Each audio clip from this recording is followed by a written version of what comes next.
Hello guys, welcome to my YouTube channel. Please subscribe my channel and share video and comment also. तो आज का जो topic है वो है पंप की कैलकुलेशन कर रहे हैं मोलासिस और मैग्मा के लिए। ठीक है,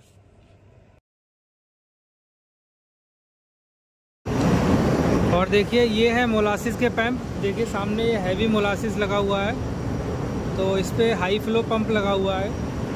ठीक है, तो इसकी कैपेसिटी निकालनी है, हमको बताइए इसकी कैपेसिटी कैसे निकलती है। तो आपको पंप भी मैं दिखा दे रहा हूँ, ये हाई फ्लो पंप होते हैं। ठीक है, और ये देखिए ये बैच मशीनें हैं, और ये इधर ए शुगर गिरती है और ए शुगर पानी में मिक्सअप होके ये लिक्विड बना दे रही है, आपका मेल्ट हो जा रही है। और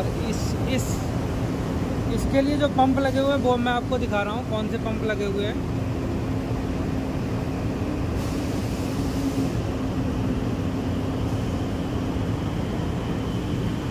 ये यहाँ से जा रहा है,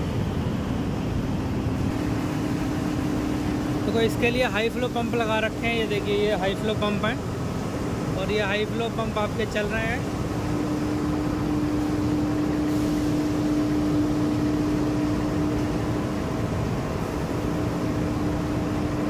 ये हाई फ्लो पंप का अंदर का अरेंजमेंट ऐसा होता है जैसे आप देखिए दो लगे हैं, एक में मतलब एक जगह एक के लिए दो लगा रखे हैं, एक स्टैंड बाय लगा रखा। आप जो हाई फ्लो पंप होता है या स्क्रू पंप बोलते हैं, इसके अंदर का जो रोटर रहता है वो स्क्रू की तरह रहता है। जैसे आपने सिमैया तोड़ने वाली मशीन देखी है या जूस निकालने वाली होती है, मौसमी का जूस निकालते हैं, उसका जो रोटर रहता है रोटेट करता है, वैसे ही इसका रोटर भी सेम ही बना होता है और वैसे ही रोटेट करता रहता है और माल को आगे ले जाता है।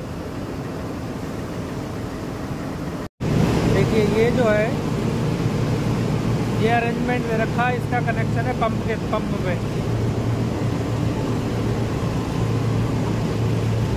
ठीक है, ये दोनों पाइप आ रहे हैं, और देखिए दो पंप लगे हुए हैं। मैंने आपको बताया था दो पंप लगाते हैं, एक ये रनिंग में है और एक हमारा अभी स्टैंड बाई पे रखा हुआ है।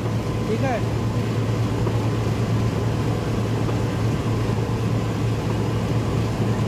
तो सेम अरेंजमेंट क्या होता है सभी पे रहता है, और इसमें 4 मशीनें कनेक्टेड हैं।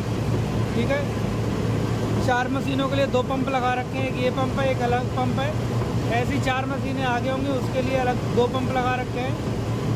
ठीक है, और इसमें जब बंद करते हैं तो स्टीम वॉश कर देते हैं। स्टीम वॉश से क्या होता है, इसके अंदर अगर कोई भी आपका मैग्मा मिक्सचर, मान लो एक पंप ख़राब हो गया है, मान लो ये पंप ख़राब हुआ है और दूसरा वाला चलाना है, तो दूसरे वालों को चला देंगे, ये वाला पंप बंद कर देंगे। तो इस पंप को बंद करने के बाद में हम स्टीम इस पाइप के अंदर स्टीम की वॉशिंग करेंगे। स्टीम की वॉशिंग इससे करते हैं कि जिससे अंदर जो भी मैग्मा है मिक्सचर वो अगर चिपका हुआ है तो लाइनों में ये आपका नीचे आ जाएगा। अगर स्टीम वॉश नहीं करेंगे तो लाइनें हमारी क्या होंगी, जाम हो जाएंगी।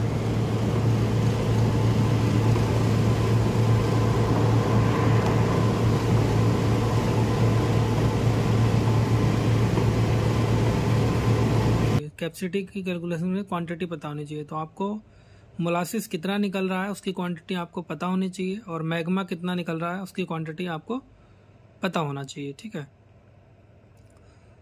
तो आप सेंट्रीफ्यूगल मशीन कैसे निकालते हैं, बैच टाइप और कंटिन्यूअस टाइप, उसकी वीडियो मैं बना चुका हूँ।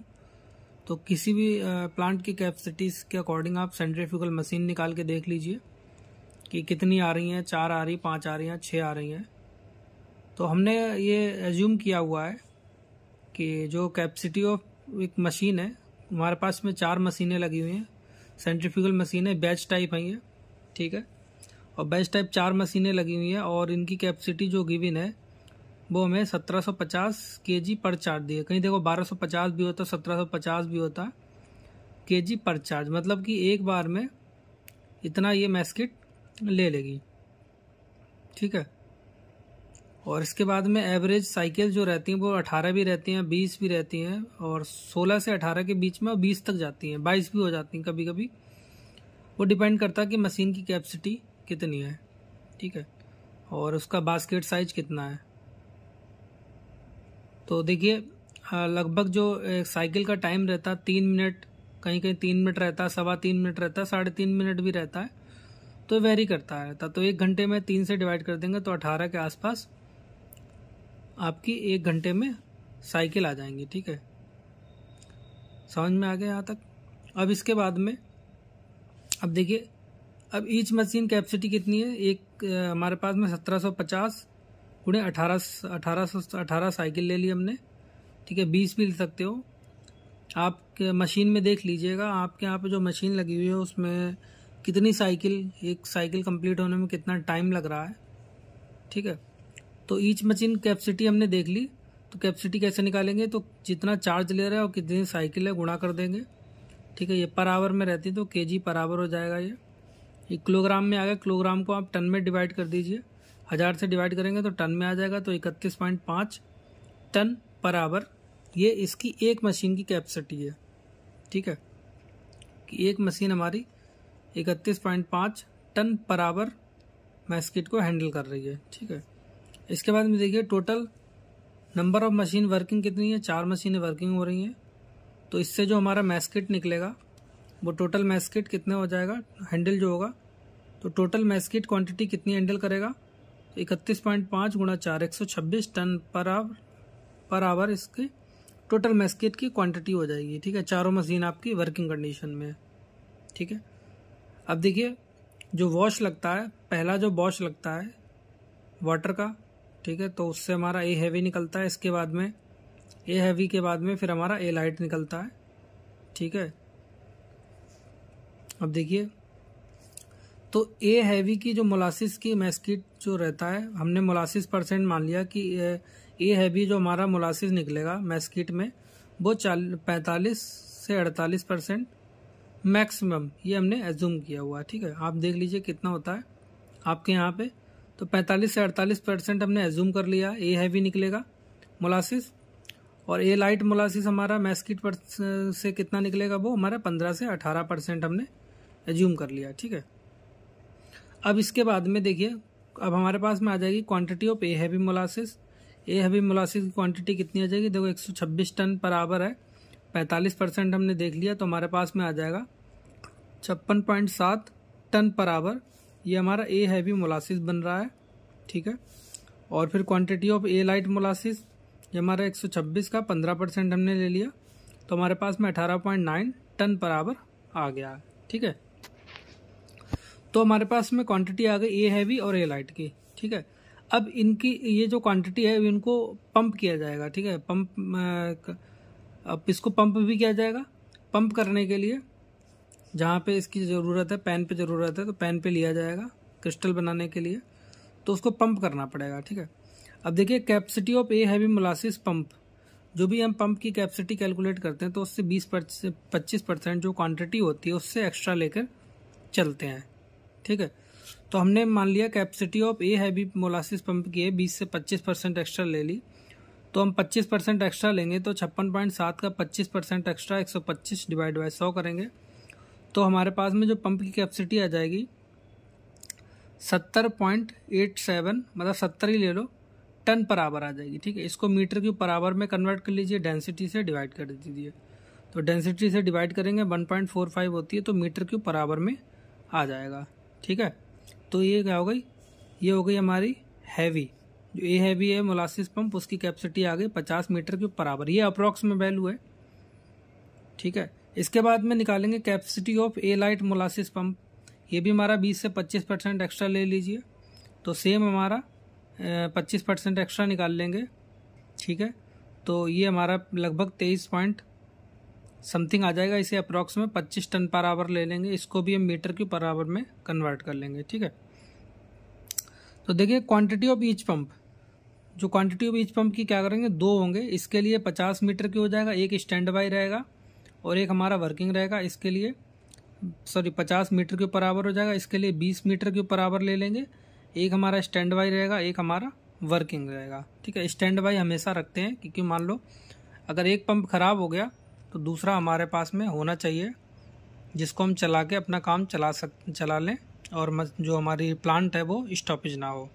ठीक है, अब देखिए ये तो हो गई मोलासिस की, अब हम बात करते हैं मैग्मा की। मैग्मा पंप की कैलकुलेशन करेंगे तो मैग्मा पंप की कैलकुलेशन के लिए पहले हमें मैग्मा की क्वांटिटी निकालनी पड़ेगी, ठीक है। अब देखिए हमें बी मैग्मा निकालना है, ठीक है, समझ में आ गया। तो बी मैग्मा के लिए बी मैस्किट की मशीन चाहिए हमें, क्योंकि बी मैग्मा तो बी मैस्किट की मशीन, बी मैस्किट की मशीन क्या होती है, कंटिन्यूस टाइप में होती है, ठीक है। तो कंटिन्यूस टाइप की जो कैपेसिटी रहती है वो 16 से 18 टन पर आवर की रहती है, ठीक है। आप डाया देख लीजिए 1500 डाया है कि 1600 डाया है, आप देख लीजिए आपके यहाँ पे कितना डाया है। तो हमने एज्यूम किया कि जो बी मैस्किट की मशीन की कैपेसिटी 16 से 18 टन पर आवर है, और जो नंबर ऑफ मशीन वर्किंग कर रही हैं वो हमारा मान लो 6 वर्किंग कर रही हैं, ठीक है। तो हम कंसीडर करते हैं जो शुगर क्वांटिटी आएगी, इससे जो शुगर बनेगी, जो ड्रॉप होती है नीचे साइड में, वो हमारी 45% हमने एज्यूम कर ली, ठीक है। अब हमारे पास में 45% एज्यूम कर ली, तो हमारे पास में 20 शुगर की क्वांटिटी कितनी आ जाएगी जो हमारी ड्रॉप हो रही है मैग्मा मिक्सचर में, ठीक है। तो ड्रॉप हो रही है, तो 18 टन हमने मैक्सिमम ले लिया, उसका 45% निकाल दिया, तो 8.1 टन पर आवर हो जाएगा, ठीक है। एक मशीन की कैपेसिटी हो गई है, और टोटल क्वांटिटी हमारे पास में 6 है, तो 6 से मल्टीप्लाई कर देंगे। चलो ये तो बाद में करते हैं, 6 से मल्टीप्लाई नीचे किया हुआ है। देखो नाउ बी मैग्मा क्वांटिटी पर मशीन, एक मशीन से जो मैग्मा की क्वांटिटी हम कितनी लेंगे, 20 से 25% एक्स्ट्रा लेके चलते हैं बी मैग्मा की, क्योंकि वाटर भी लगता है, ठीक है। नीचे आप उसमें वाटर भी लगाएंगे मिक्स करने के लिए। तो हमने 20 से 25% एक्स्ट्रा ले लिया, तो हमारे पास में 10 टन पर आवर आ गया मैग्मा, ठीक है। अभी हमारे पास में 10 टन पर आवर आ गया, और हमारे पास में टोटल बी मैग्मा कितनी हो जाएंगी, 6 मशीनें काम कर रही हैं, और 10.12 हो गया, तो अप्रॉक्स में 10 ले लीजिए इसे, तो 60.75 हो जाएगा, टन पर आवर हो जाएगा। तो इसे 60 या 65 आप ले सकते हैं। तो बी मैग्मा क्वांटिटी कितनी हो जाएगी, टोटल बी मैग्मा की क्वांटिटी हो जाएगी 60 से 65 टन पर आवर, ठीक है। अब देखिए बी मैग्मा पंप की कैपेसिटी सेम हम लेंगे, 20 से 25% एक्स्ट्रा लेंगे, ठीक है। और तो सेम हो जाएगा, इसको हमने क्या किया 25% एक्स्ट्रा ले लिया, 60 का 25% एक्स्ट्रा लेंगे, तो अप्रॉक्स 75 के आसपास आ जाएगा टन पर आवर, ठीक है। इसको मीटर क्यूब पर आवर में कन्वर्ट कर लीजिए, तो हमारे पास में वही अप्रॉक्स में वैल्यू आ जाएगी 50 मीटर क्यूब पर आवर। तो नंबर ऑफ पंप जो हमारे पास में रिक्वायर्ड रहेंगे मैग्मा वाले, वो हमारे पास में रिक्वायर्ड रहेंगे 2, ठीक है। 50 मीटर क्यूब पर आवर के 2 रिक्वायर्ड रहेंगे, एक हमारा स्टैंड बाई में रह जाएगा, एक हमारा वर्किंग में रह जाएगा, ठीक है। तो आप अपने आप पे कैलकुलेशन करके देखिए कि एक्चुअल में ठीक है या नहीं ठीक है। आपकी पहले तो आपको कैलकुलेट करने के लिए आपको नंबर ऑफ मशीन खुद निकालनी पड़ेगी, ठीक है, प्लांट के हिसाब से। तो आप प्लांट के हिसाब से नंबर ऑफ मशीन निकालेंगे, और नंबर ऑफ मशीन निकालने के बाद में फिर आपको पता लगेगा कि आपके यहाँ पे मोलासिस कितना जनरेट हो रहा है, ए हैवी कितना हो रहा है, और बी और ए लाइट कितना है, और मैग्मा कितना हमारा बन रहा है, ठीक है। तो उसी हिसाब से आप कैलकुलेट कीजिएगा। ये तो हमने एज्यूम करके डाटा किया हुआ है, ठीक है। और देखिए ये मैग्मा मिक्सचर है, मैं आपको दिखा रहा हूँ, देखिए मैग्मा मिक्सचर। और देखिए ये इसमें पानी यहाँ से लगता है, ये पानी लगता है, और इसको मिक्स किया जाता है मैग्मा मिक्सचर को। और ये हमारी सारी बैच बी की सेंट्रीफ्यूगल मशीनें हैं जो कंटिन्यूस चलती रहती हैं। अभी आपको दिखा रहा हूँ कि कौन सी मशीन आपकी चल रही है और कैसे आपका मिक्सअप हो रहा है। देखिए ये इस टाइप से ऐसे ये बी की शुगर गिरती है, बी की शुगर गिरते ही ये हमारी मिक्सअप होती रहती है, और एक तरफ से आपका पानी लगता रहता है।